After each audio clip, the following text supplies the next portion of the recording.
সকালে পাখির কিচিরমিচির শব্দে ঘুম ভাঙল মিহুর। হালকা সোনালি রোদ জানালার পর্দা ভেদ করে এসে মুখে পড়ছে ওর। ও চোখ বন্ধ করে মিষ্টি হাসি দিয়ে ওর পাশে শুয়ে থাকা ওর চেয়েও বড় একটা টেডিকে জড়িয়ে ধরল। কিছু সময় পর আড়মোড়া ভেঙে উঠে বসলো ও। তখনই রুমে ওর ড্যাড ঢুকলো। Good morning princess. Good morning dad. তুই না আজকে সকালে তোর ফ্রেন্ডের সাথে বের হবি বলছিলিস? বের হব তো। আচ্ছা, ভাইয়া কোথায়? ও তো একটু আগে বেরিয়ে গেল।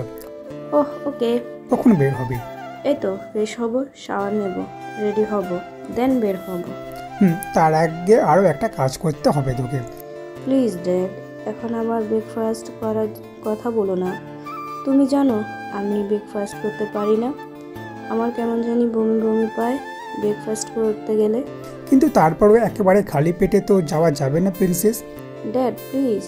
আচ্ছা, জাস্ট একটা স্যান্ডউইচ খেয়ে যাবে, জাস্ট একটা স্যান্ডউইচ খাওয়া আমার পক্ষে কোনো কালেই পসিবল না। আচ্ছা that's like a good girl. আচ্ছা যাও, ফ্রেশ হয়ে আসো। Okay dad. মিহুর ড্যাড চলে গেল আর মিহু যেয়ে ফ্রেশ হয়ে আসলো। White long skirt, baby pink কালারের শার্ট, গলায় একটা স্কার্ফ নিয়ে রেডি হয়ে নিচে নেমে গেল। তারপর একটা বাইট স্যান্ডউইচ খেয়ে দৌড় দিল। মিহু কখনো ওর মম ড্যাডের অবাধ্য হয়নি, তাই আজও ওর ড্যাডের কথা রাখার জন্য এক বাইট স্যান্ডউইচ খেয়ে দৌড় দিল। তারপরও ওর ফ্রেন্ডদের কাছে চলে গেল। মিহু পার্কে গিয়ে দেখ নীল, নীলা, আরিফ, রাইসা, মানিক, তরু আর ওর জন্য বসে আছে। ও ওদিকে যেতেই মানিক এসে ওর মাথায় হালকা করে একটা থাপ্পড় দিয়ে বলল, তুই আজকেও লেট? তো আমি কি তোর মতো নাকি যে দাঁত ব্রাশ না করে শাওয়ার না নিয়ে ঘুরতে বের হওয়ার জন্য দৌড় দিবে? তো শরীর থেকে পচা ডিমের গন্ধ আসছে। ছি, সর। কি না জি, সর তো, সর। শোন, আমি রেগুলার 30 মিনিট ধরে ফ্রেশ হই, আর 1 ঘন্টা শাওয়ার নেই, বুঝছিস? ঢঙ্গি আসতে না আসে ঢং শুরু করে দিয়েছে। তোর মতো নাকি ড্রামা কুইন? ভালো তো জীবনে পারবি আমার মতো হতে। হয়েছে, থাম তোরা। নীল, তোর গার্লফ্রেন্ডকে বল ননদকে সম্মান দিয়ে কথা বলতে, নয়তো আমি আজকে যে ড্যাডকে বলবো তোর জন্য মেয়ে দেখতে। তুই আমার আপন বোন হয়ে এ কথা বলছিস? তুই ভুলে যাস না তুই আমার ছোট। মাত্র 7 মিনিটের ছোট, আর আমরা টুইন্স, ওকে? তারপরও ইউ তো সি হোয়াট, নে বমি করে দিচ্ছি। ছি মিহু, কি বলিস এগুলা? গাইস, ফুচকা খাবি? ফুচকাকে কখনোই না করতে নেই, না করলে পাপ হবে, পাপ। ওকে দেন, দেখি কে আগে যেতে পারে। সবাই একে অপরের দিকে একবার তাকিয়ে উঠে দৌড় দিল, কিন্তু মিহু ওদের আগে দৌড় দিল। মিহু রাস্তার সামনে যে দেখলো কোনো গাড়ির ভিড় নেই, তাই রাস্তা পার হতে গেল। ঠিক সেই মুহূর্তে ও পাশ থেকে একটি বিকট শব্দ শুনতে পেল। রাস্তার ওই পাশে একটি খালি মাঠ ছিল, শব্দটা ওইখান থেকে এসেছে। মিহু দেখার জন্য এক পা দুপা করে সামনে এগিয়ে গেল। মাঠের সামনে লুকিয়ে উকি দিয়ে যা দেখলো তা দেখার জন্য মোটেও প্রস্তুত ছিল না। সামনে 10-12 জন কালো পোশাক পরা লোক দাঁড়িয়ে আছে, আর 6 জন লোকের হাত বেঁধে হাঁটু গেড়ে বসিয়ে রেখেছে। পাশে একজন হাত বাঁধা লোক মাটিতে শুয়ে আছে, আর তার চারপাশে রক্তে ভরা। ওদের সামনে একজন লোক দাঁড়িয়ে ওই হাত বাঁধা লোকগুলোর মধ্যে একজনের দিকে পিস্তল ধরে। লোকটার পরনে black long coat, black pant, black shoe. লোকটার হাইট দেখে মনে হচ্ছে 6 ফিট 2 ইঞ্চ বা 6 ফিট 3 ইঞ্চের মতো হবে।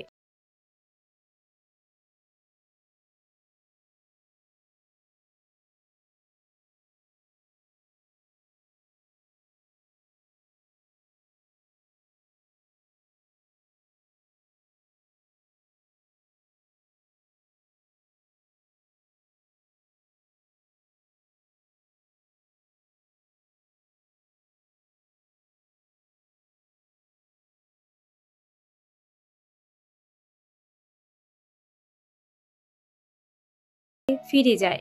শুধু নীল মিহুর পেছনে আসে। নীলও এই পুরো বিষয়টা দেখছে, তাইও মিহুর হাত ধরে টেনে ওইখান থেকে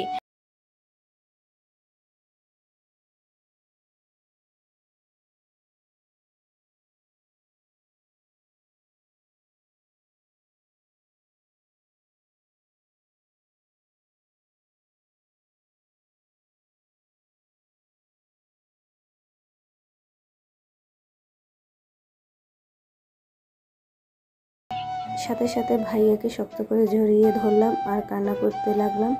আমিও ওকে শক্ত করে জড়িয়ে ধরলাম। ও প্রচণ্ড ভয় পেয়ে গেছে, তাই কান্না করতে করতে ওর হেঁচকি উঠে গেছে। একটু পর দেখলাম মিহু একদম শান্ত হয়ে গিয়েছে। মিহুকে হালকা নড়া দিলাম, তারপর ও চোখ খুলছে না। মিহু, সেন্সলেস হয়ে গিয়েছে। নীল তাড়াতাড়ি মিহুকে কোলে নিয়ে গাড়িতে বসালো। নীল ড্রাইভিং সিটে বসলো। পেছনে মিহুকে নিয়ে নীলা আর রাইসা বসলো, আর নীলের পাশে আরিফ বসলো। মানিক আর তনু মানিকের গাড়িতে বসলো।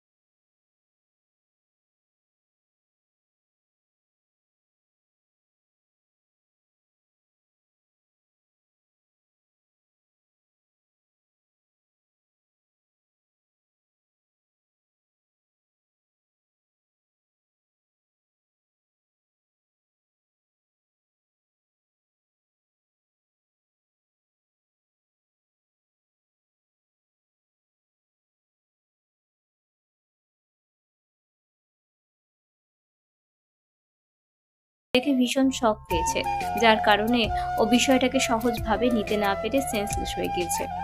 ডক্টর চলে যাওয়ার কিছুক্ষণ পর মিহু হঠাৎ চিৎকার দিয়ে উঠে বসলো।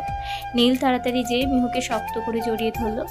নীল মিহুর সাথে যতই ঝগড়াঝাটি করুক না কেন, নীল মিহুকে খুব ভালোবাসে। ছোট থেকেই কখনো মিহুর চোখে এক ফোঁটা পানি আসতে দেয়নি। সেই মেয়েকে এইভাবে কান্না করতে দেখে নীলের খুব খারাপ লাগছে। অনেক বুঝিয়ে নীল মিহুকে ঠান্ডা করিয়ে একটু স্যুপ খাইয়ে দিল। এদিকে গোল্ডেন মাফিয়া গ্যাংয়ের লিডার পায়ের উপর পা তুলে সোফায় বসে আছে। তার সামনে পুলিশ কমিশনার আফজাল রহমান বসে আছে। স্যার, ওই মেয়েটি মানে আপনি যার কথা বললেন, ওর নাম মিহু? মানে হিমিকা চৌধুরী?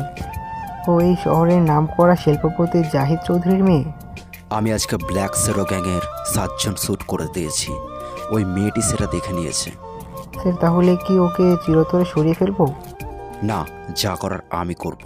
আর হ্যাঁ, আর একবার যদি ওকে সরিয়ে ফেলার কথা বলছেন তো আমি আপনাকে চিরকালের জন্য সরিয়ে ফেলবো। কথাটা মাথায় রাখবেন। এই কথা বলে গোল্ডেন মাফিয়া গ্যাংয়ের লিডার সোফা ছেড়ে উঠে চলে গেলেন। তখনই কমিশনার বলে উঠল, কিন্তু কেন স্যার? তার উত্তর কি আমি আপনাকে দিতে বাধ্য?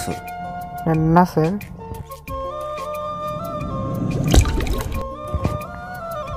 না স্যার।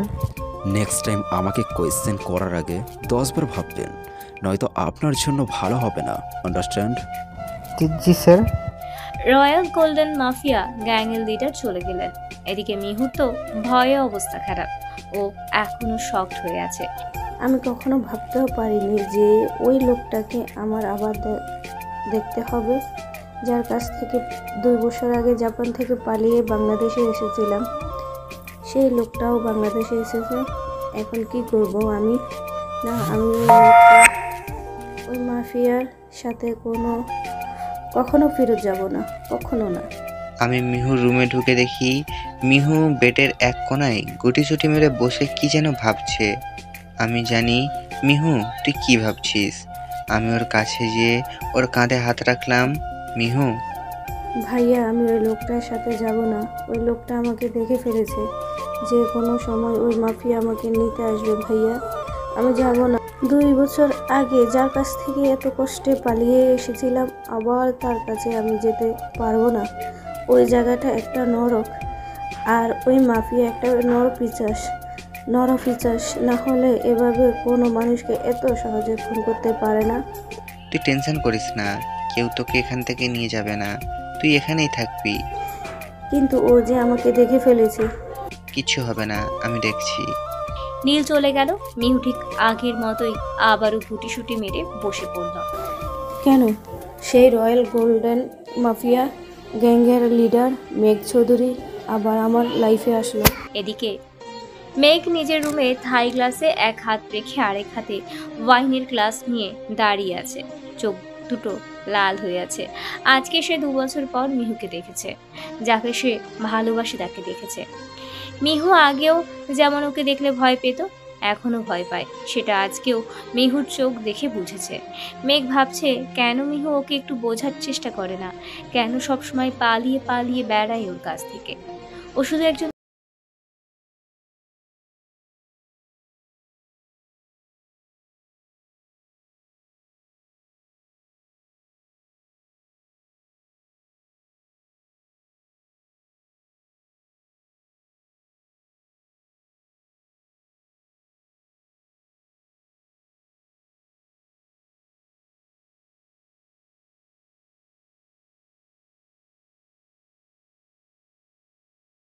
ও তো আর আমার কোনো কথা বিশ্বাস করে না রে। এখন কি করবি? ওকে নিয়ে আসবো। কিন্তু ও কি আসবে? ও বাধ্য আমার সাথে আসতে। ও আজকে প্রচন্ড ভয় পেয়ে গিয়েছে। আমি জানি ও বরাবরই ভীত। অতটাও ভীতু না তুই যতটা ভাবিস। আমি ওকে দেখছি তো গত 4টা মাস ধরে, তাই আমি জানি। তোর সাথে ওর অনেক মিল আছে, তাই না? অনেক। আমি যে কি করলে ও আমার ভালোবাসা বুঝবে তা আল্লাহই জানে। চিন্তা করিস না, একদিন না একদিন ঠিকই বুঝতে পারবে ও। তাই যেন হয়। আমি আর ধৈর্য রাখতে পারছি না। কিন্তু ও যদি একবার জানতে পারে যে আমি তোর বোন, তাহলে? জানবে না, কারণ আমি জানতে দিব না। তাই যেন হয়। Okay bye, good night. Good night. মেঘ এইসব ভেবে এক ঢুকে পুরোটুকু ওয়াইন খেয়ে নিল। সকালে খেয়ে নে মা, তারপর কলেজেও তো যেতে হবে নাকি? না। কিন্তু এভাবে ঘরে কতক্ষণই বা থাকবে? আর না খেলে তো অসুস্থ হয়ে পড়বি মা। মম, ড্যাড, তোমরা যাও, আমি দেখছি। দেখ ওকে বোঝাতে পারিস কি না। আমি দেখছি, তোমরা যাও। মম ড্যাড চলে গেল। নীল যে মিহুর পাশে বসলো। কলেজ যাবি না? মাথা নাড়িয়ে না করলাম। আচ্ছা খেয়ে নে আগে, আয় আমি খাইয়ে দিচ্ছি। আবার মাথা নাড়িয়ে না করলাম। আমাকে ভালোবাসিস? কেন, তুই জানিস না? তাহলে খাচ্ছিস না কেন? ভালো লাগছে না। একটু খেয়ে নে, অল্প একটু, বেশি না। আচ্ছা খাইয়ে দে। Okay, that's like a good girl. Neel মিহুকে খাইয়ে দিয়ে মিহুর সাথে গল্প করছিল। তখনই নিচ থেকে অনেক কথার আওয়াজ আসছিল, তাই নীল আর মিহু তাড়াতাড়ি নিচে নেমে গেল। মিহু তো নিচে নেমে যেতেই কারণ ওর সামনে মেঘ দাঁড়িয়ে। মিহু যে নীলের পেছনে লুকিয়ে পড়ল। আপনি এখানে কেন? তোমার বোনকে নিতে আসলাম। ও আপনার সাথে কোথাও যাবে না। ও আমার সাথে যেতে বাধ্য, সেটা ভুলে যেও না। না, ও যাবে না। দেখছেন তো, ও আপনাকে সহ্য করতে পারে না। ভাইয়া, আমি যাব না। কমিশনার আঙ্কেল, আপনি কেন ওনাকে কিছু বলছেন না? সরি নীল, আমি কিছু করতে পারবো না। কিন্তু কেন? কোজ, তোমার বোন এখনো আমার নিগাল ওয়াইফ। কিন্তু ও আপনাকে নিজের হাজব্যান্ড হিসেবে মানে না। কমিশনার, আমি আমার ওয়াইফের সাথে একটু একান্তই কথা বলতে চাই। আপনার ওয়াইফ, আপনি বলতেই পারেন। মেঘ নীলের পেছনে যে মিহুর হাত ধরে উপরে নিয়ে যেতে চাইল। নীল মিহুর হাত ধরে ফেলল। ভাইয়া, আমি যাব না। ও যাবে না। কমিশনার কনস্টেবলদের বলল নীলকে ধরতে। ওরা নীলকে ধরতেই মেঘ মিহুকে টেনে উপরে নিয়ে এলো। মিহুর রুমে ঢুকে গেট লাগিয়ে ওকে দেওয়ালের সাথে লাগিয়ে ধরলো। মিহুর চোখ দিয়ে পানি পড়ছে আর মেঘের চোখ লাল হয়ে আছে। তোর সাহস কি করে হলো আমার কাছ থেকে পালিয়ে আসার? প্লিজ ছাড়ুন, আমি আপনার মতো একটা নরপিশাচের সাথে থাকতে চাই না। এই নরপিশটার তোর অতীত ছিল, বর্তমানে আছে, আর ভবিষ্যতেও থাকবে, বুঝলি? আমি তোকে এত ভালোবাসি, তারপরে তোর গায়ে লাগে না, তাই না? ভেবেছিলাম তোকে রাজরানী করে রাখবো, কিন্তু না, তুই আমার কাছ থেকে, আমার ভালোবাসার কাছ থেকে মুক্তি পাওয়ার জন্য পালিয়ে গেলি। এবার আমি তোর এমন হাল করব যাতে তুই আর কখনো আমার কাছ থেকে পালাতে না পারিস। তুই আজকে এই মুহূর্তে আমার সাথে আমার বাসায় যাবি। কখনো না। তুই কি চাস, যে আমি তোর ফ্যামিলিকে শেষ করে দিই? না। তাহলে চুপচাপ নিচে যে সবাইকে বল যে তুই আমার সাথে যাবি, বুঝলি? আচ্ছা। মেঘ আলতো করে মিহুর ঠোঁটে নিজের ঠোঁট ছুঁয়ে দিল, তারপর মিহুর হাত ধরে নিচে নিয়ে গেল। নীল দৌড়ে যেয়ে মিহুকে জড়িয়ে ধরলো। মিহু, তুই ঠিক আছিস? না, আমি ঠিক আছি। কমিশনার, মিহু আমার সাথে আমার বাড়ি যাবে। কি? হ্যাঁ ভাইয়া, আমি যাব ওনার সাথে। মিহু, কি হয়েছে বল আমাকে। উনি কি কোনোভাবে তোকে কোনো হুমকি দিয়েছে? না, আমাকে কেউ কিছু বলেনি। আমি নিজ ইচ্ছেতে ওনার সাথে যেতে চাইছি। কিন্তু মিহু। আর কোনো কিন্তু না, মিহু চলো। চলেন। মেঘ কাউকে আর কিছু বলার সুযোগ না দিয়ে মিহুকে টেনে ওর গাড়িতে নিয়ে বসিয়ে গাড়ি স্টার্ট দিয়ে বেরিয়ে গেল। মেঘ কাউকে আর কিছু বলার সুযোগ না দিয়ে মিহুকে টেনে ওর গাড়িতে নিয়ে বসিয়ে গাড়ি স্টার্ট দিয়ে বেরিয়ে গেল। শহরের থেকে দূরে একটা বাংলো আছে মেঘের। গাড়ি যে থামলো সেই বাংলোর সামনে। আশেপাশে কোনো বাড়িঘর নেই, জায়গাটা পুরো নির্জন। মিহি গাড়িতে যতক্ষণ ছিল একটা কথাও বলেনি, চুপচাপ নিঃশব্দে কান্না করে গিয়েছে। বাংলোর সামনে আসলে দারোয়ান গেট খুলে দিল। মেঘ গাড়িটা ভেতরে নিয়ে গিয়ে গাড়ি থেকে বেরিয়ে মিহুর হাত ধরে ওকে টেনে নামালো, তারপর টানতে টানতে ওকে ভেতরে নিয়ে গেল। ওদের দেখে একজন বয়স্ক লোক, মানে যিনি বাড়ির দেখাশোনা করেন, তিনি এগিয়ে আসলো। স্যার, আপনি এইখানে? এখন থেকে কিছুদিন আমি এই বাড়িতেই থাকবো। আচ্ছা স্যার।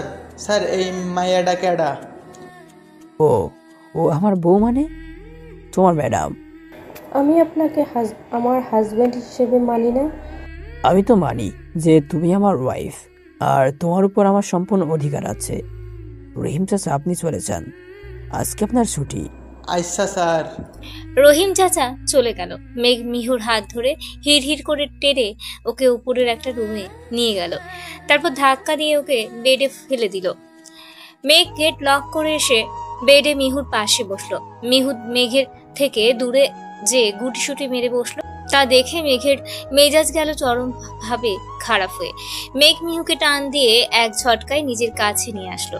যতই চাইছি তোমাকে নিয়ে একটু ভালো থাকবো, ততই তুমি আমাকে তোমার থেকে দূরে সরিয়ে দিচ্ছ, আর তোমার সাথে খারাপ ব্যবহার করতে বাধ্য করছো। আমাকে কি ভালোবাসা চাই না?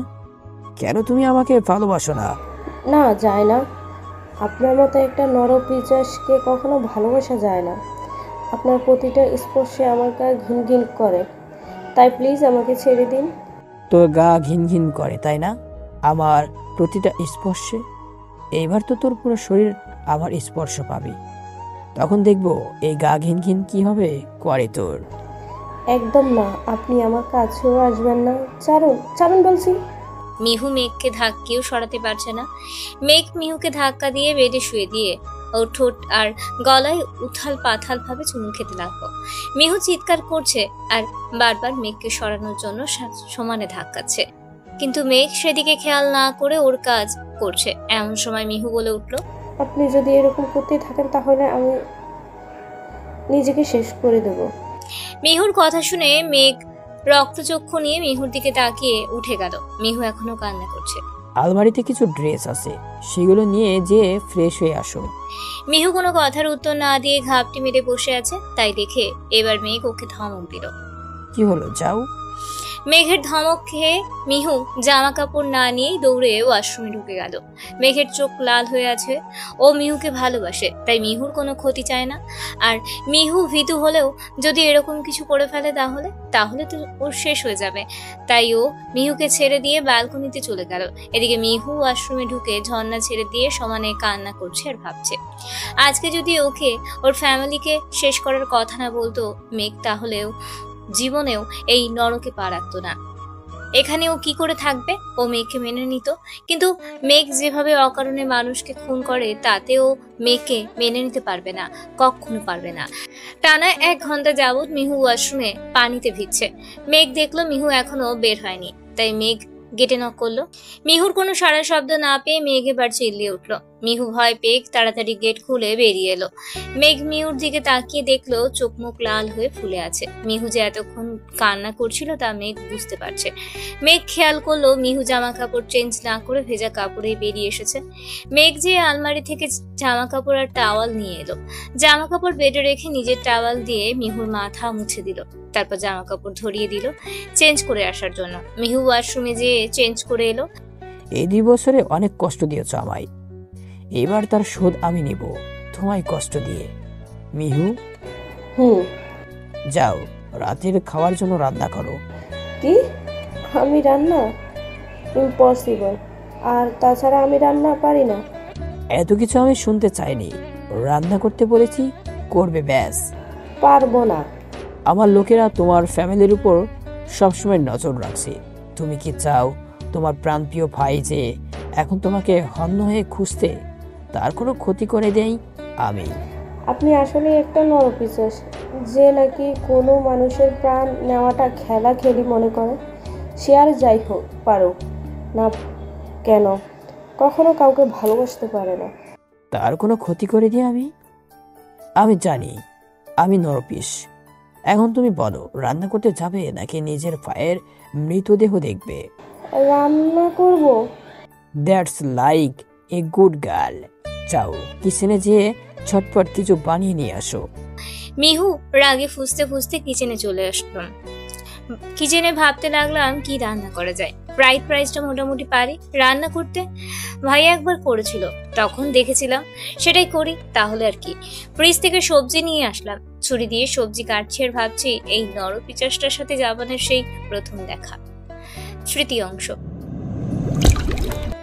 মিহু ওই ফ্রেন্ডসের সাথে ঘুরতে বেরিয়েছে, সাথে আছে নীল আর ওর কিছু ফ্রেন্ড। ভাইয়া শপিং এ যাব। সেই দিন না শপিং করলি? আমি জানি না, আমি আজকেও শপিং এ যাব, কজ ওই দিন ভালোভাবে শপিং করতে পারিনি। আচ্ছা চল। মিহু শপিং মলে ঢুকে এটা সেটা কেনাকাটা করছে। কেনাকাটা শেষ করে মিহু বিল পে করার জন্য টাকা দিল। তখনই একটা গুলি এসে মিহুর যেই লোকটাকে টাকা দিয়েছিল তার মাথায় লাগলো। রক্ত আশেপাশে ছিটকে পড়েছে, তার মধ্যে কিছু রক্ত ছিটকে যেয়ে মিহুর জামায় পড়লো। মিহু নিজের সামনে একজন মানুষকে খুন হতে দেখে ওখানেই শকড হয়ে দাঁড়িয়ে আছে। মিহু পুরো রোবটের মতো হয়ে গিয়েছে, ওর মাথা কাজ করছে না। আশেপাশের লোকজন প্রায় সবাই ছুটোছুটি করছে পালানোর জন্য। নীল এসে মিহুর হাত ধরে টান দিল, বাট মিহু নড়ল না দেখে নীল যে মিহুর সামনে দাঁড়ালো। বোনের জামায় রক্ত দেখে নীলও কিছুটা শকড হলো, কিন্তু তারপরও এখানে দাঁড়িয়ে থাকলে চলবে না দেখে নীল মিহুকে একটু জোরে ঝাঁকি দিল। মিহুর হুঁশ ফিরে আসলো, মিহুর চোখে পানি টলটল করছে, জোরে জোরে শ্বাস নিচ্ছে। তা দেখে নীল বুঝতে পারলো এই ঘটনা মিহুর ব্রেনে অনেক এফেক্ট করেছে, যার কারণে ওর শ্বাসকষ্ট হচ্ছে। নীল তাড়াতাড়ি মিহুর হাত ধরে টানতে লাগলো। মিহু নীলের পেছনে পেছনে যাচ্ছে, তখনই আরো একটা গুলির আওয়াজ আসলো। মিহু নীলের পেছনে পেছনে যেতে লাগলো। মিহু নীলের পেছনে পেছনে যেতে খেয়াল করলো পাশে একটি লোক হাতে গান নিয়ে দাঁড়িয়ে আছে। লোকটার কেউ নয়, মেঘ। মেঘের চোখ হঠাৎই মিহুর দিকে পড়লো। মিহুর ফেস দেখে বুঝলো অনেক ভয় পেয়ে আছে। আর হঠাৎই মেঘের চোখ গেল মিহুর জামায় রক্ত লেগে আছে। মেঘের চোখ আবার মিহুর চোখে আটকে গেল।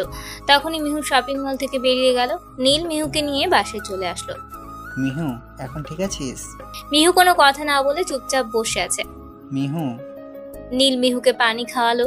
তারপরও মিহু কোনো কথা বলছে না দেখে নীল ডক্টরকে কল করে বাসায় আসতে বলল। একটু পরই ডক্টর এসে মিহুর চেক আপ করলো। আমার মনে হয় ও খুব শক পেয়েছে, যার কারণে ওর ব্রেন কাজ করছে না। হ্যাঁ, ওর ব্রেনে খুব এফেক্ট করেছে ঘটনাটা। যত তাড়াতাড়ি সম্ভব ওকে আগের মতো করতে হবে, না হলে ওর ব্রেন খুব বাজেভাবে ইনজিওর্ড হয়ে যাবে। ডক্টর এখন কি করা উচিত? ওকে ঘটনাটার রিয়াকশন দিতে হবে। ওকে ডক্টর, আমি দেখছি। এদিকে মেঘ নিজের বাসায় যে ওর বিশ্বস্ত লোক ড্যানি আর চার্লসকে মিহুর সমস্ত ইনফরমেশন বের করতে বলল।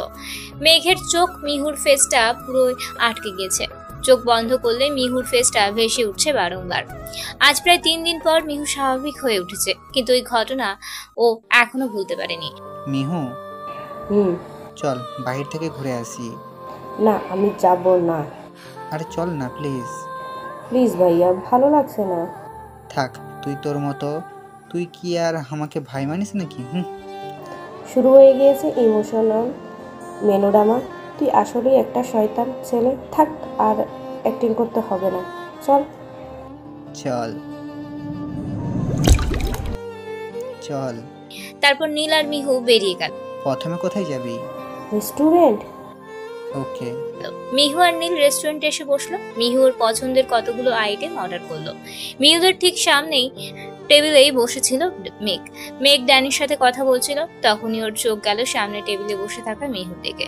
মিহু হাসছে আর খাবার খাচ্ছে। মেঘ ভাবছে ছেলেটা কি মিহুর বিয়ে কিনা। ওই আমাকে নুডলস দে। না সর।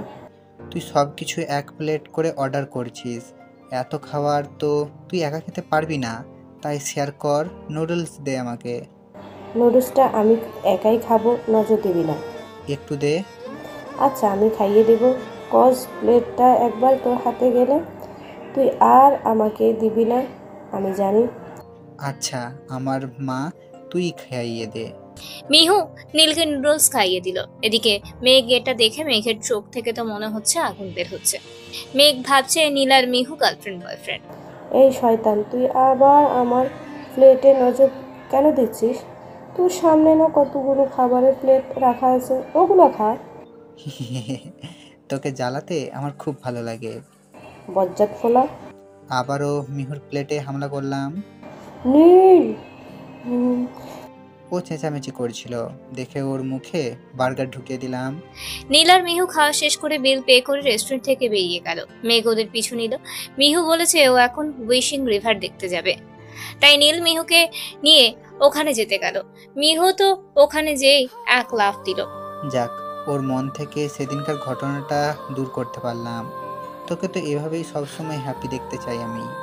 যে ভাইয়ার গলা জড়িয়ে ঝুলতে ঝুলতে এই নীল নামক অপদার্থটার কপালে যেন একটা পদার্থ বউ জুটে। আমি দোয়া করে দিলাম খুব শীঘ্রই ঘর সংসার করবি। তবে রে বলেই ওকে কাতুকুতু দিতে লাগলাম। ভাইয়া স্যার। তখনই মেঘ আর ওর কিছু কালো পোশাক পরা লোকজন এলো। মিহুর মেঘকে দেখে ভয়ে চুপসে গেল আর নীলের পেছনে লুকিয়ে পড়ল। আপনারা কারা আর এভাবে কেন রাস্তা আটকে দাঁড়িয়ে যাচ্ছেন? ভাইয়া এটা সেই লোকটা যে ওই দিন শপিং মলে দুইজনকে ফোন করেছিল। ভয় পেয়ে ফিসফিস করে নীলের কানে বললাম, মেয়েটাকে ছেড়ে দিয়ে এখান থেকে চলে যাও। মানে are you mad?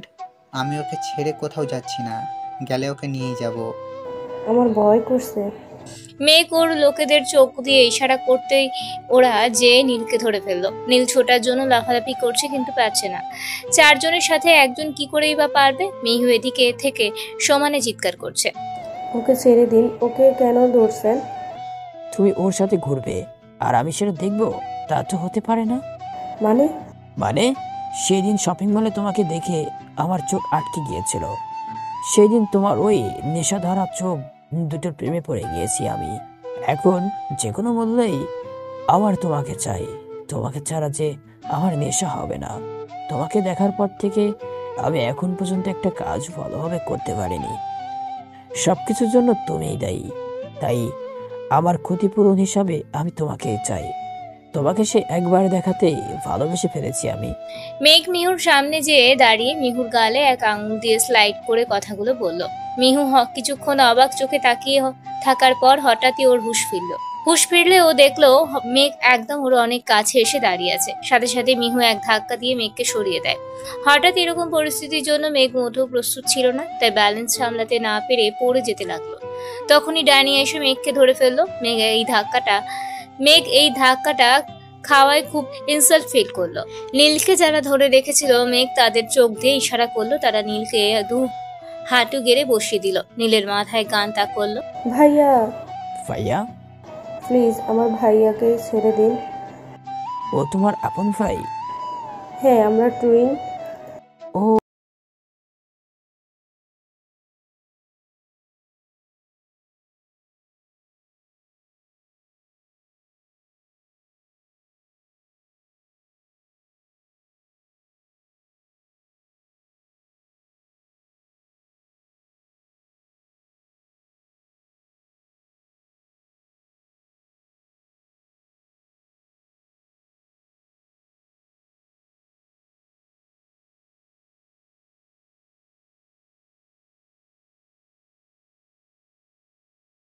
Chowdhury please আমার ভাইয়াকে ছেড়ে দিন।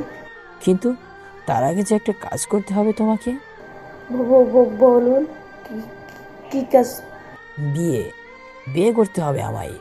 ইম্পসিবল, আপনার মতো একটা নরপিশাচকে বিয়ে কখনো করব না আমি। তাহলে তো বলেই চোখ দিয়ে ইশারা করলাম নীলকে মারতে। মেঘ চোখ দিয়ে ইশারা করার সাথে সাথেই ওর লোকেরা ইচ্ছে মতো নীলকে মারতে লাগলো। প্লিজ লিভ হিম। আগে বলো, বিয়ে করবে আমাকে আজ আর এক্ষুনি? ভাইয়ার দিকে তাকিয়ে দেখি ভাইয়ার অবস্থা খুব খারাপ। হ্যাঁ, আমি রাজি। Good decision sweetheart. প্লিজ এবার তো ওকে ছেড়ে দিন। ওকে নিয়ে তোরা হাসপাতালে যা। বাট স্যার, বিয়েতে তো সাক্ষী লাগবে, আপনার পক্ষ থেকে দুজন আর ম্যামের পক্ষ থেকে দুজন। তাহলে ওকে নিয়ে চল বাড়িতে, আর ডক্টর বাড়িতে ডাক। মেঘ মিহুকে নিয়ে নিজের বাড়িতে নিয়ে আসলো। ড্যানি কল দিয়ে কাজীকে আসতে বলল। মিহু চুপচাপ নিঃশব্দে কান্না করছে আর একপাশে নীলকে নিয়ে বসে আছে, আর নীলের মাথায় হাত বুলিয়ে দিচ্ছে। মেঘের লোকেরা নীলকে জানোয়ারের মতো পিটিয়েছে, এত মেরেছে যে নীল এখনো সেন্সে নেই। ডক্টর কখন আসবে? Danny. Sir, doctor is on the way. Okay. কিছুক্ষণ পরে ডক্টর আর কাজী একসাথে পৌঁছালো। ডক্টর নীলকে দেখে ওকে কিছু মেডিসিন আর একটা ইঞ্জেকশন দিয়ে গেল, যাতে তাড়াতাড়ি নীলের জ্ঞান ফিরে আসে। তারপর ডক্টর চলে গেল। কিছুক্ষণ পর নীলের জ্ঞান ফিরে আসলো। নীল পাশে মিহুকে দেখতে পেয়ে ওকে জড়িয়ে ধরলো। মিহু, তুই ঠিক আছিস? বাবা ভাইয়া ঠিক আছে। মিহু, সাইন করো। কি এটা? তোমার বোন আমাকে বিয়ে করছে, তাই এইখানে ওর সাইন লাগবে, আর তুমি ওর হয়ে সাক্ষী দিবে সারা বাবু। হোয়াট? ইম্পসিবল। মিহু, তুমি কিন্তু এখন নিজের কথার খেলাফ করছো। প্লিজ, এই বিয়ে আমি করব না। চার্লস যে নীলের মাথায় কান তাক করলো। সাইন করো, নইলে তোমার পায়ের মাথায় এক্ষুনি একটা বুলেট ঢুকে যাবে। না না না, আমি সাইন করছি, দিন। মিহু প্লিজ, সাইন করবি না তুই? আমি সরি ভাইয়া বলে সাইন করে দিলাম। নীল, নাও ইটস ইয়ার টার্ন। সাক্ষী হিসাবে সাইন করে নাও। কখনো না। তোমার তো দেখছি নিজের প্রতি কোনো মায়া দয়া নেই। আচ্ছা ঠিক আছে, মানলাম তোমার নিজের প্রতি কোনো মায়া দয়া নেই, কিন্তু নিজের বোনের প্রতি তো মায়া দয়া আছে, তাই না? মানে? আমি মিহুর মাথায় গান ধরলাম, আশা করছি মানেটা নিশ্চয়ই এখন আর তোমাকে বলে বোঝাতে হবে না। ছি, আপনি এতটা নীচ মানুষ? আপনার মতো নীচ মানুষও এই দুনিয়াতে আছে? আপনি তো পশুর চেয়েও নিকৃষ্ট। চুপচাপ সাইনটা করো, নইলে কিন্তু। না, আমি সাইন করছি। নীল সাইন করে দিল। মেঘ আর মিহুর বিয়েটা হয়ে গেল। মেঘের সাক্ষী হিসেবে সাইন করলো ড্যানি। নীলকে একটা রুমে থাকার ব্যবস্থা করে দেওয়া হলো। মেঘ ড্যানিকে বললো মিহুকে নিয়ে ওর রুমে এগিয়ে দিয়ে আসতে। ড্যানি যেয়ে মিহুকে মেঘের রুমের সামনে পৌঁছে দিয়ে চলে গেল। মিহু রুমে যেয়ে দেখলো রুমটা বেশ বড়। রুমের সবকিছু অনেক সুন্দর করে গোছানো। রুমের সাথে একটা অ্যাটাচ করা ছোট মিনি ছাদের মতন ব্যালকনি আছে। মিহু থাই গ্লাসটা সরিয়ে ব্যালকনিতে চলে গেল। ব্যালকনিতে ছোট একটা টেবিল আছে, দুটো চেয়ার আছে পাশে। ব্যালকনির আরেক সাইডে দোলনা রয়েছে। মিহু যে দোলনার বসলো আর ভাবতে লাগলো ওর লাইফে কি থেকে কি হয়ে গেল। এক নিমিষে পুরো লাইফটা পাল্টে হেল হয়ে গেল। ভাবতেই ওর চোখ থেকে পানি পড়তে লাগলো। ও চোখ বন্ধ করে ফুপিয়ে ফুপিয়ে কাঁদতে লাগলো। এদিকে মেঘ রুমে এসে পুরো রুমে একবার চোখ বুলিয়ে মিহুকে না দেখতে পেয়ে ভ্রু কুচকে তাকালো। ওর চোখ গেল ব্যালকনির দিকে, দেখলো থাই গ্লাসটা খোলা। তাই ও ব্যালকনিতে চলে গেল। যে দেখলো মিহু দোলনার উপরে পা উঠে দু পায়ের উপর মুখ গুজে ফুপিয়ে ফুপিয়ে কান্না করছে। মেলোড্রামা যত সব। মিহু মাথা উঠিয়ে মেঘের দিকে তাকালো। মেঘ যে মিহুর পাশে বসলো। মিহুকে নিজের দিকে ঘুরিয়ে চোখের পানি মুছতে যাবে অমনি মিহু মেঘের হাত ঝাড়া দিয়ে সরিয়ে দিয়ে উঠে দাঁড়ালো। প্রবলেম কি আপনার? একে তো জোর করে হুমকি বিয়ে করেছেন, আর এখন স্বামীর অধিকার ফলাতে এসেছেন। দেখুন, আমি আপনাকে আমার হাজব্যান্ড হিসেবে মানি না, আর মনে হয় না আপনি এইটা মাথায় রাখবেন। Got it. মেঘ মিহুর কথাগুলো শুনে অনেক কষ্টে নিজের রাগ কন্ট্রোল করেছিল, কিন্তু মিহু চুপ হওয়ার সাথে সাথেই ওকে টান দিয়ে ওর হাত বাঁকিয়ে পেছনে ধরলো। মেঘ চোখ লাল করে মিহুর দিকে তাকিয়ে আছে। মিহু চোখে রাগ নিয়ে মেঘের দিকে তাকিয়ে আছে আর হাত ছাড়ানোর ব্যর্থ চেষ্টা করছে। How dare you talk me like this? আপনার সাথে এর থেকে ভালো মতো কথা আমি বলতে পারবো না। তোমার মনে হচ্ছে আমি তোমার কাছে স্বামীর অধিকার ফলাতে এসেছি? তা নয় তো কেন এসেছেন আমার কাছে? আমার লাইফটা তো হেল করে দিলেন, তাও কি আপনার শান্তি হচ্ছে না? সত্যি কথা বলতে কি আপনাকে আমার মেনে নিতে একটু সমস্যা হতো না, কিন্তু আপনি মানুষ খুন করেন, তাই আমি আপনাকে মেনে নিতে পারবো না। মিহু, তুমি আমাকে ভুল ভাবছো। হ্যাঁ, এটা ঠিক যে আমি একজন মাফিয়া, আমি মানুষকে মারি, বাট আমি মাফিয়া হলো কখনো অকারণে কাউকে খুন করিনি। আমি আপনার কাছ থেকে কোনো এক্সপ্লেনেশন চাই না, প্লিজ দূরত্ব বজায় রেখে কথা বলুন। আমার হাত ছাড়ুন, আমার লাগছে। চুপ, তোর সাথে এতক্ষণ অনেক ভালোভাবে কথা বলেছি, কিন্তু এখন আর না। তুই ভালো কথা শোনার মানুষই না। তুই এখন আমার বউ, আমার যা ইচ্ছে আমি তাই করব, আর তাতে তুইও কিছু বলতে পারবি না, বুঝলি? কি করবেন আপনি? আমার সাথে মেরে ফেলবেন, তাই তো? তো প্লিজ মেরে ফেলুন আমাকে। তোকে মারার জন্য আমি বিয়ে করিনি। তাহলে কেন করছেন? মেঘ মিহুর ঠোঁট পরম আবেশে নিজের ঠোঁটের মধ্যে নিয়ে নিল। মিহু কিছু করতে পারছে না, কারণ ওর হাত দুটো মেঘ এক হাত দিয়ে শক্ত করে ধরে রেখেছে। মিহুর চোখ দিয়ে শুধু নোনা জলগুলো গাল বেয়ে গড়িয়ে পড়ছে। মেঘ আরেক হাত দিয়ে মিহুর কোমর ধরে আরো নিজের কাছে টেনে নিল। বিকালে মিহু একা একা ব্যালকনিতে চুপচাপ বসে আছে। এমন সময় নীল আস্তে আস্তে লুকিয়ে এসে মিহুর কাঁধে হাত রাখলো। মিহু চমকে উঠে পেছনে তাকিয়ে দেখলো নীল। লাফ দিয়ে নীলকে জড়িয়ে ধরলো মিহু। ভাইয়া, তুই ঠিক আছিস? হ্যাঁ, আমি ঠিক আছি। তুই ঠিক আছিস তো? কি হয়েছে মিহু? ওই লোকটাকে তোর সাথে কোনো বাজে বিহেভ করেছে? ভাইয়াকে এসব কিছুই জানতে দেওয়া যাবে না। না ভাইয়া, কিন্তু তুই এখানে আসলি কিভাবে? বাহিরে গার্ডস আছে। সে অনেক কাহিনী করে এসেছি, সেসব কথা বাদ দে। এখন এখান থেকে পালানো যায় কিভাবে সেটা ভাবতে হবে। ভাইয়া, মম ড্যাড এগুলো জানতে পারলে কি হবে ভাবতে পারিস? মম ড্যাডকে এসব কিছু জানানোর কোনো প্রয়োজন নেই। কিন্তু কোনো কিন্তু না, যা বলছি তাই করবি। নীল যে ব্যালকনির আশেপাশে দেখছে পালানোর কোনো পথ আছে কিনা। মিহু হঠাৎ খেয়াল করলো মেইন গেট দিয়ে মেঘের গাড়ি ঢুকছে। মিহু তাড়াতাড়ি নীলকে নিয়ে রুমের ভেতরে এলো। ভাইয়া, তুই তোর রুমে যা, মেঘ চলে এসেছে। ও এসে তোকে দেখলে অনেক বড় কোনো প্রবলেম করতে পারে। কিন্তু মিহু, প্লিজ যা ভাইয়া। বলতে না বলতে দেখি কে যেন গেট খুলছে। আমি তাড়াতাড়ি ভাইয়াকে ব্যালকনিতে লুকিয়ে পড়তে বললাম। ভাইয়া ব্যালকনিতে চলে গেল, আর আমি স্বাভাবিক হওয়ার চেষ্টা করছি। তখনই মেঘ রুমে ঢুকলো। মেঘ রুমে ঢুকে আমার দিকে ব্রু কুচকে তাকালো, তারপর পুরো রুমে একবার চোখ বুলিয়ে নিল।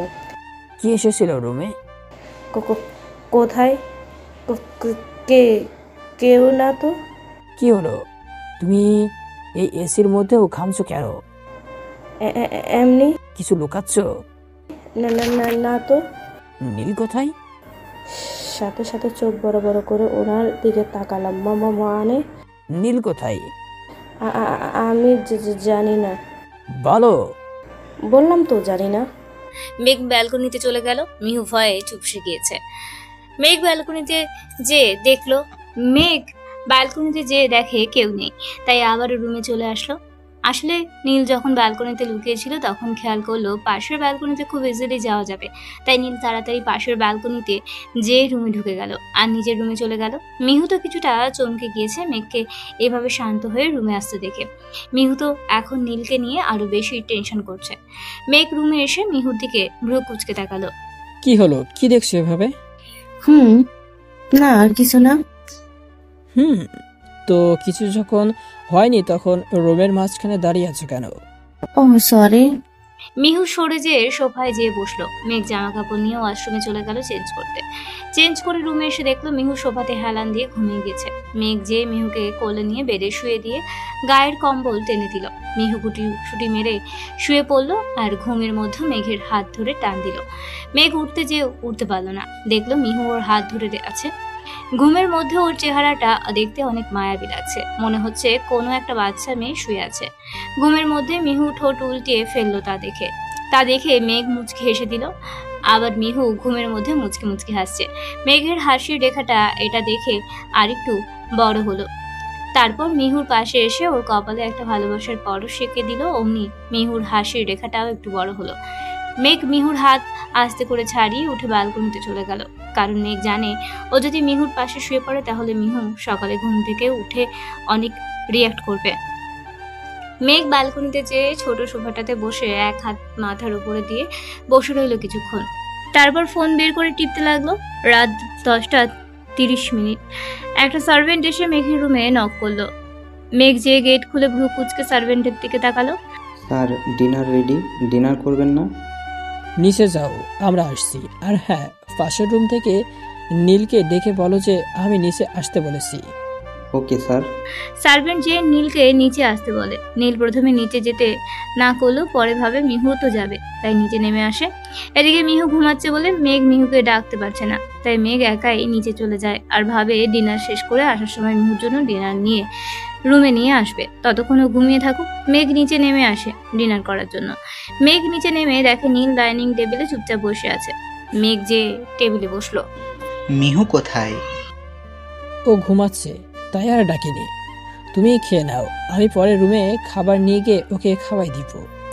নীল আর কিছু বলল না, কারণ ওর এখন শক্তির প্রয়োজন। তাই কিছু না বলে চুপচাপ বসে খেয়ে তারপর উপরে চলে গেল। মেঘ একটা প্লেটে নিজের হাতে মিহুর জন্য খাবার বেড়ে নিয়ে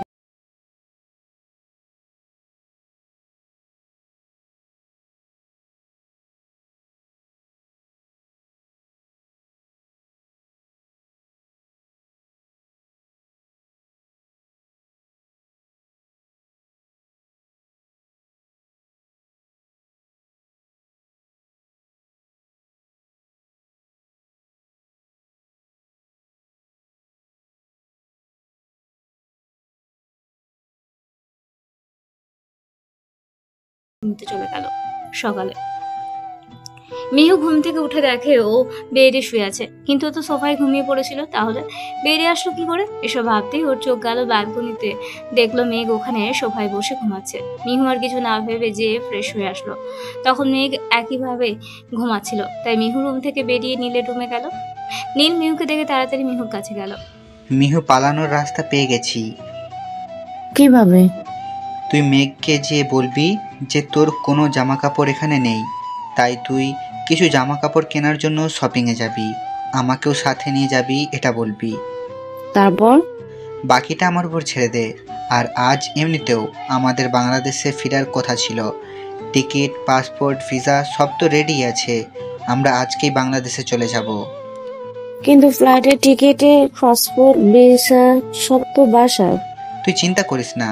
গতকাল রাতে আমি এ বাসার এক সার্ভেন্টের ফোন লুকিয়ে নিয়ে আমার এক বন্ধুকে কল করে সব জানিয়েছি। ও আমাদের হেল্প করবে।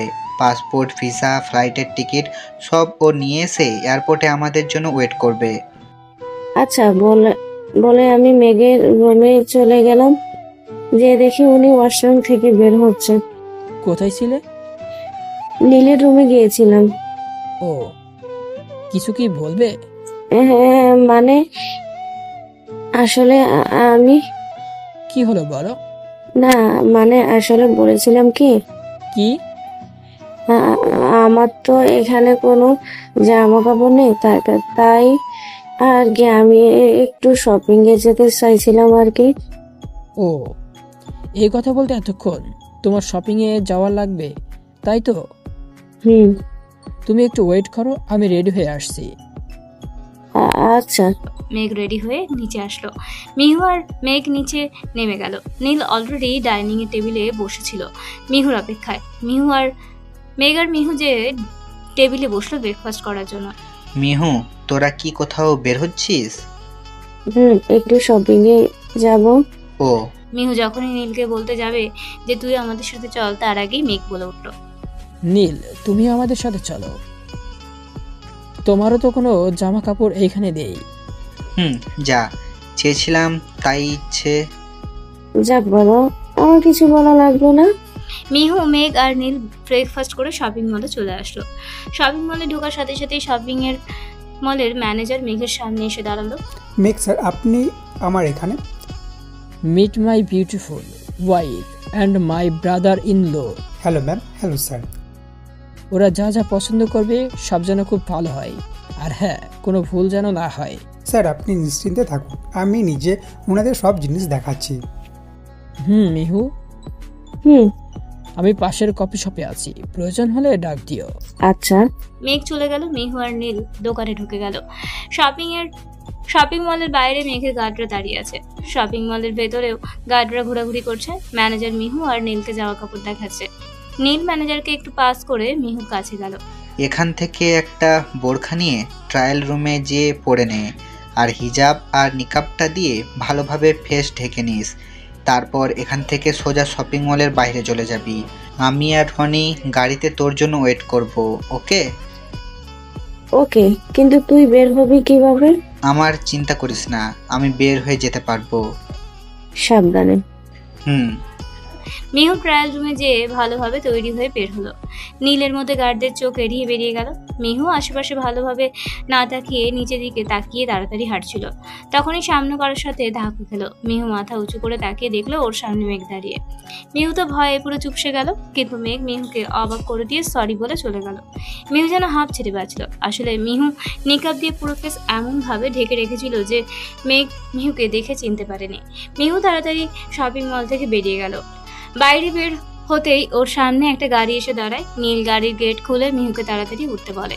তখনই মেঘের গার্ডরা ওদের দেখে ফেলে। মিহু তাড়াতাড়ি গাড়িতে উঠে বসে আর ওদের গাড়ি এয়ারপোর্টের উদ্দেশ্যে বেরিয়ে যায়। রনি খুব তাড়াতাড়ি গাড়ি ড্রাইভ করছে। ওদিকে মেঘের কানে মিহুর পালানোর খবর পৌঁছে যাওয়ার সাথে সাথেই মেঘ তো পুরো জ্বালামুখী হয়ে গেছে। মেঘ ওদের সব গার্ডদের পাঠিয়ে দেয় ওদের খোঁজার জন্য। এদিকে নীল আর মিহুর সেফটি এয়ারপোর্টে এসে পৌঁছালো। রনির কাছ থেকে ওদের পাসপোর্ট, টিকিট, ভিসা নিয়ে ওরা রনিকে বাইরে ভেতরে চলে গেল আর বাংলাদেশে চলে আসলো। মিহু রান্নার জন্য সবজি কাটছিল। তখনই ওর হাত কেটে যাওয়াতে সে বর্তমানে ফিরে আসলো। বলে তাড়াতাড়ি হাত ঝাড়তে লাগলাম। তখনই কে যেন জ্বরের বেগে এসে আমার হাত ধরে তার মুখে নিয়ে নিল। তাকিয়ে দেখি মেঘ। ইস, কি রং দেখাচ্ছে দেখো না। মুভি দেখে দেখে এই পদ্ধতি বের করেছে। কি মনে করে আমি কি কিছু বুঝি না নাকি? আমি অনেকক্ষণ ধরেই ওর পিছনে দাঁড়িয়ে দেখছিলাম ও কি যেন ভাবছে আর আনমনেই সবজি কাটছে। তখনই ওর হাতটা কেটে গেল। আমি তাড়াতাড়ি যে ওর হাতটা মুখে নিয়ে নিলাম। আসলে এই কাহিনীটা আমি ফিল্মে দেখেই করলাম। ওনার কাছ থেকে টান দিয়ে হাত ছাড়িয়ে নিলাম। ওর রাগি চোখে ওর দিকে তাকালাম। দেখে কাজ করতে পারো না? না, পারি না। আর আপনি এখানে কি করছেন? কিছু না, চলো আমার সাথে। পারবো না। সবকিছুতেই না শুনতে আমার ভালো লাগে না, চলো। ওনার ধমক খেয়ে আমি মনে হয় আমার বাক শক্তি হারিয়ে ফেলেছি। বেটা বজ্জাত জানি কোথাকার। আমি আর কিছুই না বলে ওনার পেছন পেছন যেতে লাগলাম। উপরে এসে ওর হাত ব্যান্ডেজ করে দিলাম। যাও এবার রান্না করো তাড়াতাড়ি। বলে উঠে চলে আসলাম আর তাড়াতাড়ি রান্না করে নিলাম। তারপর ওনাকে খেতে ডাকলাম। খাবার কে সার্ভ করবে? আমি। আশেপাশে আর কাউকে কি তুমি দেখতে পাচ্ছ? রাগে চোখে ওনার দিকে তাকিয়ে খাবার সার্ভ করে দিলাম। মেঘ খেয়ে নিয়ে উঠে চলে গেল। মিহু আজকে রাতে আর ডিনার করলো না। ওর শরীরটা খুব ক্লান্ত লাগছে। একটু ঘুমালে ভালো লাগবে, তাই ও সবকিছু গুছিয়ে রেখে রুমে চলে আসলো। এসে দেখে মেঘ বেডের এক সাইডে আতশোয়া হয়ে ল্যাপটপে কি যেন করছে।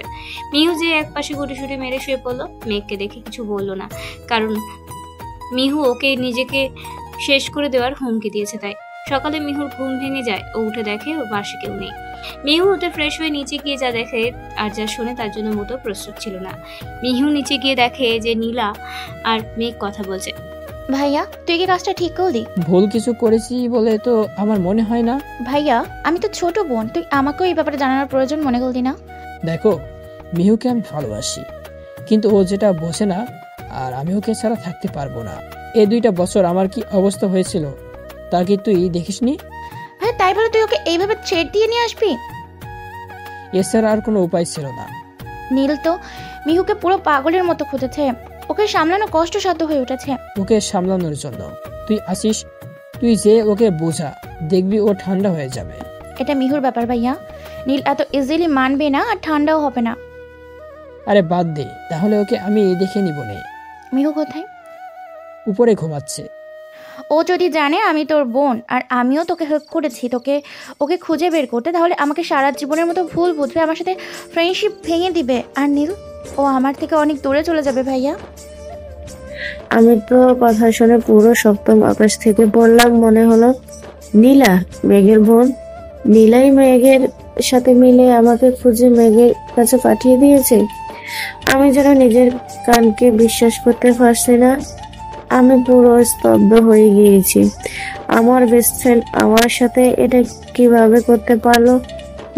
নীলা! মিহুর গলার আওয়াজ শুনে মেঘ আর নীলা তাড়াতাড়ি পেছনে তাকিয়ে দেখলো মিহু দাঁড়িয়ে আছে। মেঘ আর নীলা একবার একে অপরকে দিকে তাকিয়ে আবারও মিহুর দিকে তাকালো। মিহু, আমি আসলে হাত দেখিয়ে ওকে থামতে বললাম। যা বোঝার আমি বুঝে গিয়েছি। ভালোই প্রতিদান দিলি বেস্ট ফ্রেন্ডশিপের। I am just speechless. কি বলবো তোকে, কিছুই বুঝে উঠতে পারছি না। বাট একটা কথা বলবো, তোর সাথে আমার ফ্রেন্ডশিপ আজকে থেকেই শেষ বলে উপরে চলে গেলাম। মিহু দাঁড়া। মিহু ভাইয়া, মিহু আমাকে ভুল বুঝলো। পরে সব ঠিক হয়ে যাবে, চিন্তা করিস না। তুই যা এখন। আচ্ছা। মেঘ উপরে যেয়ে দেখতো মিহু নেই, তাই ব্যালকনিতে চলে গেল। আজও মিহু সেই 2 বছর আগের মতোই ব্যালকনি দোলনায় বসে হাঁটুর উপরে মুখ গুজে ফুপিয়ে ফুপিয়ে কাঁদছে। মিহু মিহু মিহু কোনো জবাব দিল না। ও এখনো সেইভাবে হাঁটুর মধ্যে মুখ গুজে ফুপিয়ে ফুপিয়ে কান্না করছে। মেঘ যেয়ে মিহুর পাশে বসলো, মিহুর মাথায় হাত রাখলো। মিহুর সাথে সাথে মেঘের হাত ঝাড়া দিয়ে সরিয়ে দিল। প্রবলেম কি আপনার? আপনি কি পেয়েছেন? কি আপনি আমাকে ভালোবাসেন, কিন্তু আমি আপনাকে ভালোবাসি না। আপনার যখন যা মনে চেয়েছে আপনি আমার সাথে তাই করেছেন। প্রথমে আমাকে ভালো লেগেছে বলে আমার ভাইকে মারার হুমকি দিয়ে আমাকে বিয়ে করলেন, তারপর জোর করে কিস করলেন, আর এরপর আপনার বোনকে আমার বেস্ট ফ্রেন্ড বানিয়ে আমাকে ঠকালেন। আমার ফ্যামিলিকে মারার হুমকি দিয়ে আমাকে এখানে নিয়ে এলেন, আর আমার ফুল লাইফটা হেল করে দিয়েছেন। তাহলে আর কি চাই আপনার? এই থেকে ভালো হতো যদি আপনি আমাকে মেরে ফেলতেন। এত কিছু আমি আর নিতে পারছি না, জাস্ট নিতে পারছি না, বুঝছেন আপনি? অবশ্য আপনাকে বুঝিয়ে লাভ নেই। আপনার মতো একজন মাফিয়া এর থেকে ভালো আর কি বা করতে পারি? শুধু তফাৎ হচ্ছে একটাই, সেটা হলো অন্য সব মাফিয়ারা বিয়ে না করে জোর করে তুলে নিয়ে গিয়ে মেয়েদের ভোগ করায়, আর আপনি আমাকে বিয়ে করে ভোগ করার চেষ্টা করছেন। আমার প্রয়োজন ফুরিয়ে গেলে আপনিও আমাকে ছেড়ে দিবেন। আমি সব বুঝি। মেঘ এতক্ষণে মিহুর কথা শুনছিল। রাগে ওর 2 চোখ লাল হয়ে গেছে। মেঘ এত পরিমাণ রেগে আছে যে ফর্সা হওয়াতে ওর ফুল ফেস লাল হয়ে গেছে। মেঘ আর সহ্য করতে না পেরে মিহুর 2 বাহু অনেক জোরে চেপে ধরে দেওয়ালের সাথে অনেক জোরে লাগিয়ে ধরে। মিহু ব্যথা পেয়ে বলে উঠল। মিহু মেঘের চোখের দিকে ভয়ে তাকাতে পারছে না। মেঘের চোখেও পানি চলে এসেছে মিহুর কথা শুনে। তুমি কি একটু আমাকে বোঝার চেষ্টা করতে পারো না? আমি যে তোমাকে এত ভালোবাসি, তুমি কি একটু বোঝো না? আমি শুধুমাত্র তোমাকে পাওয়ার জন্য এত কিছু করেছি, আর তুমি কি বললে আমি তোমাকে ভোগ করার জন্য বিয়ে করেছি? আমার যদি তোমাকে ভোগ করার ইচ্ছে থাকতো তাহলে আমি সেটা তোমাকে বিয়ে না করে জোর করে তোমাকে তুলে নিয়ে গিয়ে করতে পারতাম। আর হ্যাঁ, আমি মাফিয়া মানে যে খারাপ লোক তা নয়। আমি যদি মাফিয়া হই তাহলে তুমিও এই মাফিয়ার ওয়াইফ। তুমি আমার ভালোবাসাকে এত ছোট চোখে দেখবে আমি ভাবতেও পারিনি। এখন সত্যি আমার মনে হচ্ছে যে আমি তোমাকে ভালোবেসে আমার লাইফের সবচেয়ে বড় ভুল করেছি। তোমাকে দেখার পর মনে হয়েছিল আমিও হয়তো কারো ভালোবাসা পেতে পারি, কিন্তু না, আমি মাফিয়া বলে আমি কারোর ভালোবাসা পাওয়ার যোগ্য না, এমনকি তোমারও না। আর নীলা, ওর কোনো দোষই নেই, কারণ তোমার সাথে ও যখন ফ্রেন্ডশিপ করেছে তখন তো ও জানতোই না ব্যাপারে। একদিন কলেজে কিসের ফাংশন যেন ছিল, ওই দিন তোমার অনেকগুলো পিক তুলেছিলাম, আরও সেই পিকগুলো আমাকে পাঠিয়ে বলেছিল যে তুমি ওর নিউ ফ্রেন্ড। তখনই আমি তোমাকে দেখি আর নীলাকে সব জানাই। তারপর থেকে নীলা তোমার সব খোঁজখবর আমাকে দিত। I love you Mihu, but you don't love me. In first you don't deserve me. আমার ভুল যে তোমাকে ভালোবেসেছি, আর তুমি আমাকে বরাবরই দূরে সরিয়ে দিয়েছো। মেঘ কথাগুলো বলে আর এক মুহূর্ত অপেক্ষা করলো না। মিহুকে ধাক্কা দিয়ে সরিয়ে দিয়ে ও গাড়ি নিয়ে বেরিয়ে গেল। আর কোনো গার্ডসও নেয়নি সাথে। মিহু মেঘের বলা কথাগুলো ভাবতে ভাবতে দৌড়ে ওয়াশরুমে চলে গেল আর শাওয়ার ছেড়ে দিয়ে তার নিচে বসে কাঁদতে লাগলো। শাওয়ারের পানিতে মিহুর চোখের পানি মিলে যাচ্ছে। মিহু সত্যি চায়নি মেঘ এতটা কষ্ট পাক। মেঘ মিহুকে নিয়ে এতটা ভালোবাসে সেটা মিহুর জানা ছিল না। জানা থাকলে হয়তো মিহু মেঘকে এতটা কষ্ট কখনোই দিত না। মেঘ যে মিহুকে ভালোবেসে ভুল করেছে এটা ভাবতেই মিহুর বুকের ভেতরটা মোচড় দিয়ে উঠেছে। মিহু মেঘকে ডিজার্ভ করে না এটা ভাবতেই মিহুর চোখের পানিগুলো আরো বেশি করে ঝরে পড়ছে। মিহু এখন অনুভব করতে পারছে যে ওর মেঘের প্রতি একটু হলেও ফিলিংস আছে মনের মধ্যে। সেটা কখন কিভাবে তৈরি হয়েছে তা বলা মুশকিল। এভাবে মিহু প্রায় 2 ঘন্টার মতো শাওয়ারের পানিতে ভিজেছে। রাতে মিহু চুপচাপ ব্যালকনিতে বসে আকাশের দিকে তাকিয়ে আছে আর ভাবছে মেঘ কেন এখনো ফিরছে না। মিহু ওখানে বসে ঘুমিয়ে পড়ল। মেঘ প্রায় রাত 2:30-এর দিকে বাসায় আসলো। রুমে এসে দেখে মিহু নেই। হঠাৎ মেঘের চোখ দুটো ব্যালকনিতে আটকে গেল। মিহু ব্যালকনিতে বসে ঘুমাচ্ছে আর ওর চুলগুলো বাতাসে উড়ে এসে ওর মুখে পড়ছে। হালকা চাঁদের আলোয় মিহুকে দেখতে অনেক মায়াবী লাগছে। ভাবতেই মেঘের ঠোঁটের কোণে ছোট্ট একটা হাসির রেখা ফুটে ওঠে। মেঘ মিহুর সামনে যেয়ে আলতো করে ওর চুলগুলো সরিয়ে কানের পেছনে গুজে দেয়। মেঘের ছোঁয়া পেয়ে মিহু ঘুমের মধ্যে একটু শিউরে উঠল। মেঘ খেয়াল করলো মিহুর চোখ মুখ লাল হয়ে ফুলে আছে। মিহুর এই অবস্থাটা দেখে মেঘের বুকের ভেতরটা মোচড় দিয়ে উঠলো। মেঘ বুঝতে পারছে যে ও মিহুকে সকালে যা বলেছে তার জন্য মিহু কান্না করেছে। মেঘ মিহুকে নিয়ে বেডে শুয়ে দিল আর মেঘ নিজে গিয়ে ব্যালকনিতে বসলো। সারাটা রাত এভাবে কাটলো। মেঘ সারা রাত ব্যালকনিতে বসে মিহুর দিকে তাকিয়েছিল। সকালে কখন যে ওর চোখটা লেগে গিয়েছে ওই জানে না। মিহু সকালে ঘুম থেকে উঠে দেখে ও বেডে। ব্যালকনিতে তাকিয়ে দেখে মেঘ ব্যালকনিতে ঘুমিয়ে আছে। মিহুর আর বুঝতে বাকি রইল না যে মেঘই ওকে বেডে এনে শুয়ে দিয়েছে। মিহু উঠে গুটিসুটি পায়ে মেঘের কাছে গেল। মেঘের দিকে কিছুক্ষণ অবলক দৃষ্টিতে তাকিয়ে থাকে মিহু। তারপর হাত দিয়ে মেঘের চুলগুলো একটু এলোমেলো করে দেয়। তাতে মেঘ একটু বিরক্ত বোধ করে ঘুমের মধ্যেও। মিহু একটা মুচকি হাসি দিয়ে মেঘের কপালে আলতো করে একটা ভালোবাসার পরশ শিখে দেয়। তারপর মিহু শাওয়ার নিয়ে বের হয়ে নিচে চলে যায় মেঘের জন্য কফি বানাতে। মিহু এসব কেন করছে তা সে নিজেও জানে না। শুধু এইটুকু জানে যে মেঘের জন্য তার মনের কোণে একটু হলেও ফিলিংস আছে। হয়তো তা থেকেই এই কাজগুলো করছে। মিহু নিচে গিয়ে কফি বানিয়ে নিয়ে উপরে গেল। যে দেখে মেঘ এখনো ঘুমাচ্ছে। মিহু কিছুটা অবাক হলো, কারণ মেঘ এতক্ষণ কখনো ঘুমায় না। মিহু যে মেঘের হাতটা আলতো করে ধরার সাথে সাথে মিহু একটা বড় সড়ো শক খেলো। তাহলে মেঘের পুরো শরীর গরম হয়ে আছে জ্বরের কারণে। মিহু তাড়াতাড়ি কোনোভাবে মেঘকে ধরে নিয়ে বেডে শুয়ে দিল। ওর গায়ে কম্বল টেনে দিল। মেঘের শরীর প্রচন্ড রকম গরম হয়ে আছে। মিহু কি করবে কিছু বুঝে উঠতে পারছে না। ও তাড়াতাড়ি নিচে নেমে গেল। নিচে গিয়ে ড্যানিকে খুঁজতে লাগলো। মিহু দেখলো ড্যানি বাইরে দাঁড়িয়ে আছে। গাড়ির সাথে হালান দিয়ে তাড়াতাড়ি ড্যানির কাছে গেল। ড্যানি, তুমি তাড়াতাড়ি একটু ডক্টরকে ফোন করে এখানে আসতে বলো। কিন্তু কেন ম্যাম? ড্যানি, তোমার স্যারের প্রচন্ড জ্বর এসেছে, তাই প্লিজ তাড়াতাড়ি ডক্টরকে খবর দাও। ওকে ম্যাম, আমি এক্ষুনি যাচ্ছি, আপনি স্যারের কাছে যান। বলে আবার দৌড়ে মেঘের কাছে চলে আসলাম। ডক্টর না আসা পর্যন্ত আমার চুপচাপ বসে থাকলে চলবে না, কিছু তো একটা করতে হবে। হ্যাঁ, ডক্টর না আসা পর্যন্ত আমি বরং ওনার মাথায় জলপট্টি দিই। তাড়াতাড়ি করে যে একটা বাটিতে করে ঠান্ডা পানি আর একটা কাপড় নিয়ে আসলাম আর ওনার পাশে বসে জলপট্টি দিতে লাগলাম। তখন উনি কি যেন বিড়বিড় করে বলতে লাগলেন, Mihu, I love you, please don't leave me Mihu, I am sorry Mihu, I am really sorry, I am really love you. মেঘ সেই তখন থেকে কি যেন সব বলছে, সব অস্পষ্ট শোনাচ্ছে। তখনই গেটের বাহির থেকে ড্যানি গেটে নক করলো। মেঘ সেই তখন থেকে কি যেন সব বলছে, সব অস্পষ্ট শোনাচ্ছে।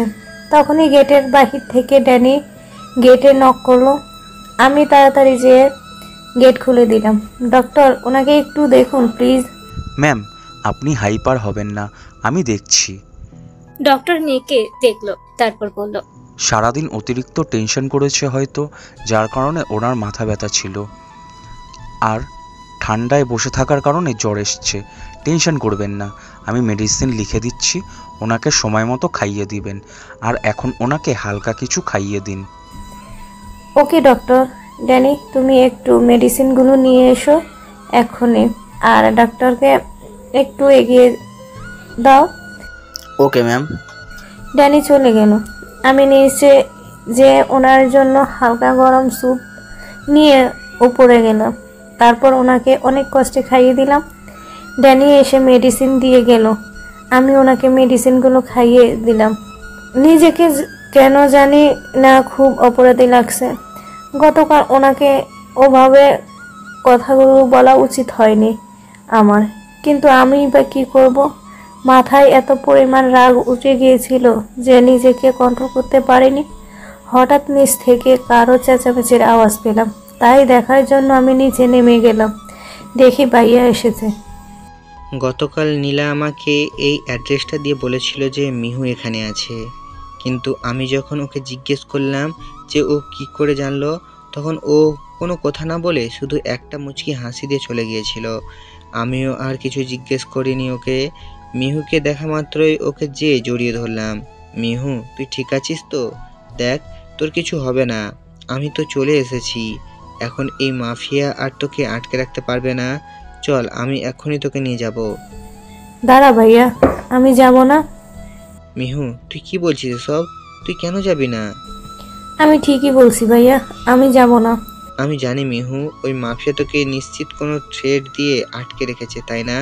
তুই চিন্তা করিস না, উনি তোকে কিছুই করতে পারবে না। তুই চল। ভাইয়া একটু শান্ত হয়ে বস। আর আমাকে কেউ আটকে রাখিনি, আমি নিজ ইচ্ছায় আছি এখানে। আর ওনাকে এই অবস্থায় একা ফেলে আমি কোথাও যাব না। এই অবস্থা মানে? কি হয়েছে মেঘের? ওনার অনেক জ্বর, একটু আগে ডক্টর এসে দেখে গিয়েছে। কিন্তু মিহু, তুই কেন এত কেয়ার করছিস? ভাই, হি ইজ মাই হাজব্যান্ড, তাই ওনার কেয়ার করাটা আমার রেসপন্সিবিলিটি আর ডিউটিও। মিহু, একটা কথা বলি? বল, এতে অনুমতি নেওয়ার কি আছে?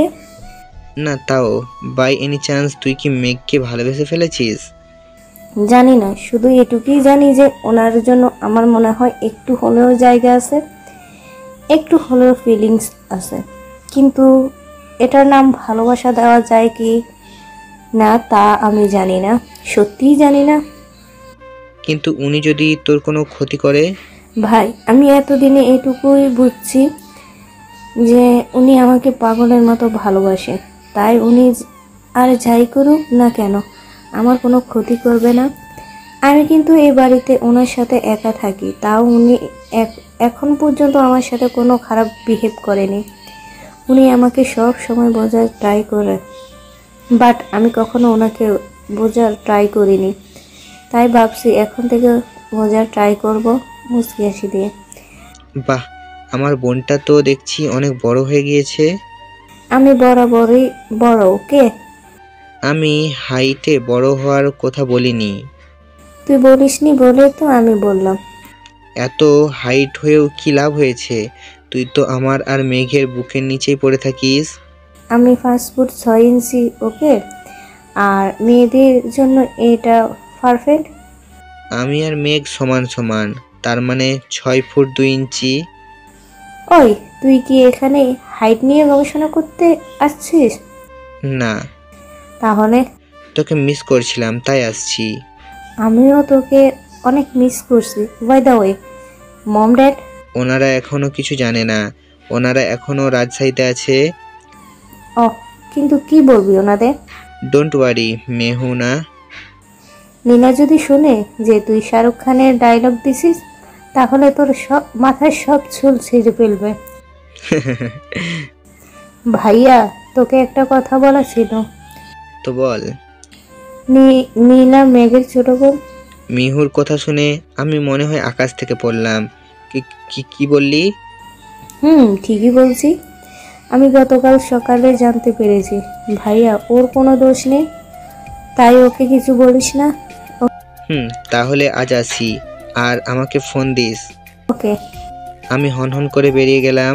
নীলা, তুমি আমার কাছ থেকে এত বড় একটা সত্যি কি করে লুকাতে পারলে? আমি উপরে চলে আসলাম। বিকালের দিকে উনি কিছুটা সুস্থ হলেন, তাই আমি নিচে গিয়ে ওনার জন্য খাবার নিয়ে আসলাম। উঠুন, খেয়ে নিন। ইচ্ছে নেই। আপনার কাছে জিজ্ঞেস করিনি যে আপনার ইচ্ছা আছে কি নেই। আমি উঠতে বলেছি, উঠে বসুন। ওর দিকে কিছুক্ষণ অবাক চোখে তাকিয়ে রইলাম। তারপর উঠে বসার চেষ্টা করছি, কিন্তু শরীর অতিরিক্ত দুর্বল হওয়ার কারণে উঠতে পারছি না। আমি খাবো না। ওনার দিকে তাকিয়ে দেখলাম উনি ওঠার ট্রাই করছে, বাট পারছে না। বুঝলাম যে শরীর দুর্বল তাই, কিন্তু উনি যখন না করলেন যে পারবেন না, তখন মেজাজটাই গেল খারাপ হয়ে। প্রবলেম কি আপনার? একা একা উঠতে পারছেন না তো আমার কাছে হেল্প চাইলে কি আমি আপনাকে হেল্প করব না নাকি? আজীব মানুষ একটা। খালি রাগ দেখাতে শিখেছেন, কখনো কারো হেল্প চাইতে শিখেননি। যত সব বলে ওনার কাছে যেয়ে ওনাকে ধরে উঠে বালিশের সাথে হেলান দিয়ে বসালাম আর খাবার নিয়ে ওনার সামনে বসলাম। নিন, খেয়ে নিন।